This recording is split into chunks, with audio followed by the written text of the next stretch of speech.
So the ego is something which can be very easily understood. However, there is sometimes confusion and certain misunderstandings about the ego due to the fact that the ego has different layers to its structure.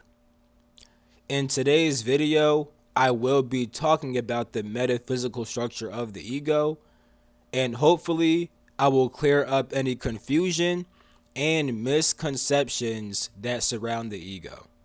Now, real quick, if you don't know me, yo, what's good? It's your boy Dot from Dot Me Now Coaching and Entertainment for coaching my links. Are down below. Now, real quick, I would like to ask that you like this video, subscribe if you're new, and if you see the option, maybe you could hype up this video as well. It'd really help out your boy. We could spread the message. Let's get right into today's video. So the first thing I would like to do is simply just pull up the Google definition of ego. Now, I would not be using this definition. However, this definition is one of the reasons why people tend to see the ego as inherently negative. The ego isn't positive or negative. It just depends on how you use it and how you identify with it. But when it comes to a person's sense of self-importance, this is where people talk about like how someone has too much ego, in the sense of they feel like they're bigger than the program. This deals with the prideful aspects of the ego, but this is not what I'm talking about when I say ego. The definition I'm using is really more down here, and it also comes from the actual etymology of ego. Now, right here, it says that the ego is the part of the mind that mediates between the conscious and the unconscious and is responsible for reality testing and a sense of personal identity. This part right here is what I'm talking about. The ego is responsible for a sense of personal identity, right? Now, the actual etymology of ego, right, comes from Latin, and ego literally just means I. So, at its root, the ego is your sense of self. But from your sense of self, different things come about. And when it comes to mediating between the conscious and the unconscious, I don't got my chart with me right now. I could get that, John. No, I don't feel like getting it. Just long story short, the ego helps to mediate between the soul and the body, right? And the soul can be seen as the unconscious level of yourself, because most people are not aware of their soul. And then the body and your experience in the world can be what you're conscious of. And the ego mediates between both. If I had my chart, you would see 1, 2, 3, 3, 4, 5. 3 is in the middle. 3 is where the ego is at. You know what? Let me just hold up. I got something for y'all. Hold up. So the chart is a bit messed up right now because I was drawing on the other side, all different kinds of structures. I'm not even going to break this down, at least not right now. But right here, you have the soul and the body. My fault. You have the soul and the body. The ego manifests right here. You see? So with that being said, the ego does mediate between the soul and the body, which the soul does get linked to the unconscious sometimes, and the body is linked to the conscious. Like for example, in Egypt, that's kind of how they did it. The soul was Asar. He was associated with the unconscious. However, Heru, which deals with the actual physical body and the physical form which you have, Heru dealt with consciousness. So with that being said, right, that is why I am using this definition, right? This is what the ego is saying, because they say in philosophy, the ego is a conscious thinking subject, which is somewhat true, but I don't really like how that's used, because this could also get confused with the soul, right? So let's talk about how the ego actually forms. So at first you have your soul, right? Now, what is your soul? Your soul is your awareness. It's pretty much the observer of this lifetime, right? Now, you also have your mind, right? Like this is the same with this picture right here. You feel me? You have your soul, right? You have your awareness, you have your mind, you have your ego. So you have your awareness, right? This is the observer. Then you have your mind. Now, at first, your mind simply contains information. Let me keep it up. The mind contains information which comes from your soul's template at first. That's what your mind holds at first, right? But over time, it begins to hold information that relates to your experiences, which you have while being incarnated. And it also contains the thoughts which you tend to generate with inside of your mind, right? And the ego can, in a way, generate thoughts, but it's really just the soul that generates thought. It's just that the ego has a certain level of intelligence which comes from the soul, which allows it to kind of think thoughts in a certain kind of way, but it's different. It's actually different from how the soul thinks. Long story short, because really, let me put it like this: thinking happens really like down here, and both the ego and the soul can influence a little bit what happens right here. Mainly what happens in the mind will influence the ego, but based upon how the ego forms, the ego can recycle information that the ego identifies with. You'll see what I mean as I go further inside this video. But yeah, the mind at first holds information from the template until the ego forms and the ego starts to gain its own experiences, and then you form new information inside your mind, because even while your ego is experiencing something, the soul is still observing, picking up on everything which you may not even be fully conscious of, but you do pick up on certain things that you're not aware of. Now, with that being said, right, after you have the mind, you get the ego. So the ego first starts by having a sense of self, right? So having a sense of self means that you become aware of yourself as a separate entity. Understand that the soul doesn't inherently have a sense of self. It could develop a sense of self, which is when it starts to form the ego. But before having a sense of self, your soul is just a naked awareness. And your soul can be a naked awareness that sees itself as one with all things. Having a sense of self isn't bad, though. It only becomes bad if you get attached to it and forget your divine nature. But the soul is starting to form a sense of self. This is what generates the first level of the ego. So when you generate a sense of self, right? Hold up. I'll be right back. Hold up. All right, my bad. Anyway, when you have a sense of self, right? This leads to an awareness of yourself as separate from other people and the outside reality, which eventually will lead to you developing different perspectives and beliefs about the world around you, about people, and who you are in relation to the world and other people, which is what eventually makes your worldview and your self-image, because the self-image and the worldview also gets encapsulated with inside of the ego. You see, the soul is really a pure observer, right? Until it forms a sense of self that eventually leads to that sense of self viewing the world and other people in a certain way. Because as a pure naked awareness, you're just observing. You don't really have a worldview that is distinct from other people. You don't really have a self-image that is distinct from other people. That only begins to form once you have a sense of self. Because if you don't think that, oh, I am me and that is you, you're kind of just observing all things as one, and you don't really make any judgments about it. But you start being able to make judgments because you start seeing yourself as individual from what's happening outside of you, which once again isn't bad unless you get attached to this sense of self. Now, like I said, once you form a sense of self, you start becoming aware of yourself as being separate from things outside of yourself, which eventually forms a worldview and a self-image. So your worldview is pretty much the beliefs and perspectives that you have about the world and the people within it. Your worldview is contained within inside of the ego, right? Which is really a part of your mind and your soul. And here's why I said that you can start thinking your own thoughts, because based upon your worldview, you start to generate certain thoughts. Now, the intelligence still comes from your soul, but if the intelligence is attached, if your soul is attached to itself as being just the ego and being just a character and being a separate self, it starts to think from that perspective. And now it's pretty much like it's the ego that's thinking.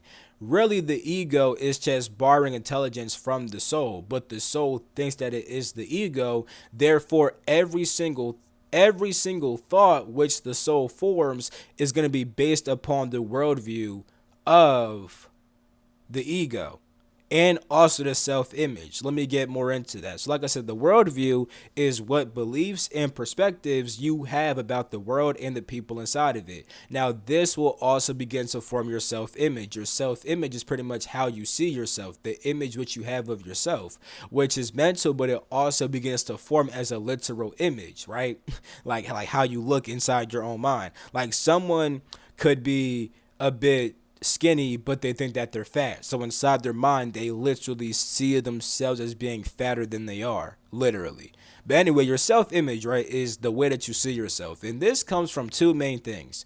Number one, your identity, right? Your identity is pretty much the information which you identify yourself with, whether it's from the soul's template or experiences which the soul has gained while being incarnated. So at first, right, if you never really picked up information from the outside world, you would just identify with information from your soul's template. This is how you get kids who are still in tune with their soul because they're just embodying their template, right? So if you identify with that, like for example, let's say inside your soul's template, you have information from an Egyptian lifetime. So now you identify with yourself, you identify with the information which comes from your Egyptian lifetime, which could also lead to a different kind of worldview and different manifestations of the personality, right? It could lead to you having different abilities, different traits, different qualities, and stuff like that.